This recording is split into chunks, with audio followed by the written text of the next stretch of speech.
Generally وسوسے ہر ایک کو آتے ہیں، کسی کو کم آتے ہیں، کسی کو زیادہ۔ بعض لوگ بہت زیادہ حساس ہونے کے سبب وسوسوں کے متعلق سوچ سوچ کر انہیں اپنے اوپر مسلط کر لیتے ہیں، اور پھر وہ اپنی اس اوور تھنکنگ کی وجہ سے خود ہی تکلیف میں آ جاتے ہیں۔ سو ویورز، آج کی ہاؤ ٹو ویڈیو میں بات کریں گے ہاؤ ٹو ڈسپیل سیٹینک وسپرز، یعنی وسوسے دور کیسے کریں۔ اگرچہ سائیکالوجی کے مطابق سپرسٹیشس یعنی توہم پرست لوگ زیادہ وسوسوں کا شکار رہتے ہیں، لیکن وہ ایک الگ ٹاپک ہے، صرف آج ہم وسوسوں پر فوکس کرتے ہیں۔ یاد رکھیں، مسلمان جس قدر اللہ پاک کی اطاعت میں آگے بڑھتا ہے، اسی قدر شیطان کی مخالفت اور دشمنی بھی بڑھ جاتی ہے۔ شیطان طرح طرح کے مکر و فریب کے جال بچھائے رہتا ہے اور بندے کو اللہ پاک کی عبادت اور نبی کریم صلی اللہ علیہ وآلہ وسلم کی سنت سے روکنے کی بھی بھرپور کوشش کرتا ہے، اور طرح طرح کے وسوسے دلا کر نیگیٹو تھاٹس ذہن میں پیدا کر کے پریشان کرتا رہتا ہے۔ وسوسوں کا سب سے پہلا اور سمپل ترین سولوشن یہ ہے کہ اگر وسوسوں پر غور ہی نہ کیا جائے تو جنرلی یہ خود بخود ہی ختم ہو جاتے ہیں، لیکن اس میں ایمفیسس اس بات پر ہے کہ وسوسوں پر غور نہ کیا جائے، لیکن جب شیطان زور لگاتا ہے تو اچھے اچھوں کو غور کرنے پر مجبور بھی کر دیتا ہے۔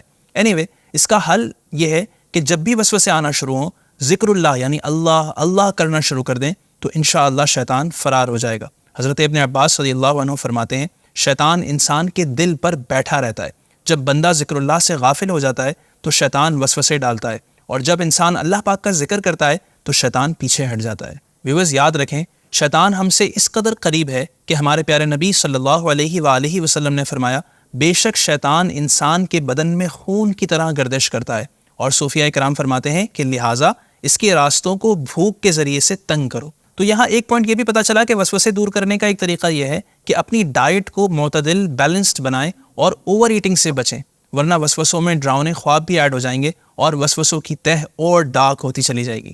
اسی طرح جب بھی کوئی وسوسہ آئے تو تعوذ یعنی اعوذ باللہ من الشیطان الرجیم پڑھ کر اسے دور کر دیں، کیونکہ وسوسے آنے کی صورت میں قرآن کریم میں بھی اللہ پاک کی پناہ مانگنے کا حکم دیا گیا ہے۔ چنانچہ پارہ 9 سورہ اعراف کی آیت نمبر 200 میں ارشاد ہوتا ہے، وَإِمَّا يَنزَغَنَّكَ مِنَ الشَّيْطَانِ نَزْغٌ فَاسْتَعِذْ بِاللَّهِ إِنَّهُ هُوَ السَّمِيعُ الْعَلِيمُ۔ اور اگر تجھے شیطان کا کوئی کونچا یعنی وسوسہ پہنچے تو اللہ پاک کی پناہ مانگ، بے شک وہی سنتا جانتا ہے۔ اسی طرح لا حول ولا قوت الا باللہ پڑھیں، سورۃ الناس کی تلاوت کریں، آمنت باللہ ورسولہ کہیں۔ ویورز، یاد رکھیں کہ کسی بھی نیگیٹو چیز پر دھیان نہ دیں، کیونکہ جب بھی شیطان کی بات پر دھیان دیا جاتا ہے تو پھر یہ پیچھے ہی پڑ جاتا ہے۔ حضرت عمر بن مرہ رضی اللہ عنہ فرماتے ہیں، شیطان جسے دیکھتا ہے کہ میرا وسوسہ اس میں کارگر ہوتا ہے، کام کر جاتا ہے، تو سب سے زیادہ اس کے پیچھے پڑ جاتا ہے۔ اعلیٰ حضرت مولانا شاہ امام احمد رضا خان رحمۃ اللہ علیہ فرماتے ہیں، اس بلائے عظیم یعنی وسوسے کی عادت یہ ہے کہ جس قدر اس پر عمل ہو اسی قدر یہ بڑھتا ہے، اور جب قصداً اس کا خلاف کیا جائے تو بإذنہ تعالیٰ تھوڑی مدت میں بالکل ختم ہو جاتا ہے۔ لہٰذا وسوسوں کی طرف بالکل توجہ نہ دیں اور اللہ پاک سے ہر وقت شیطان کی شرارتوں سے پناہ مانگتے رہیں۔ اسی طرح ہمارے پیارے نبی صلی اللہ علیہ وسلم نے فرمایا، کوئی غسل خانے میں ہرگز پیشاب نہ کرے پھر اس میں نہائے یا وضو کرے گا، کیونکہ وسوسے اسی سے ہوتے ہیں۔ اور آخری پوائنٹ یہ کہ وسوسوں سے بچنے کے لیے اپنے آپ کو گناہوں سے بچائیں اور تقویٰ اور پرہیزگاری اپنائیں۔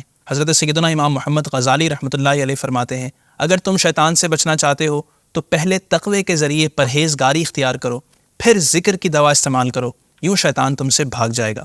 ویورز، اللہ تبارک و تعالی اور نبی آخر الزماں صلی اللہ علیہ وآلہ وسلم کا بتایا ہوا راستہ نہایت شفاف اور سیدھا ہے۔ یقیناً اسی پر چل کر ہم شیطانی حربوں سے، اٹیکس سے محفوظ رہ سکتے ہیں۔ اللہ پاک ہمیں وسوسوں سے محفوظ فرمائے، آمین بجاہ نبی الامین صلی اللہ علیہ وسلم۔ ہماری اس ویڈیو کو شیئر ضرور کیجیے گا اور ہمارے چینل کو سبسکرائب بھی کر لیجیے۔ السلام علیکم ورحمۃ اللہ وبرکاتہ۔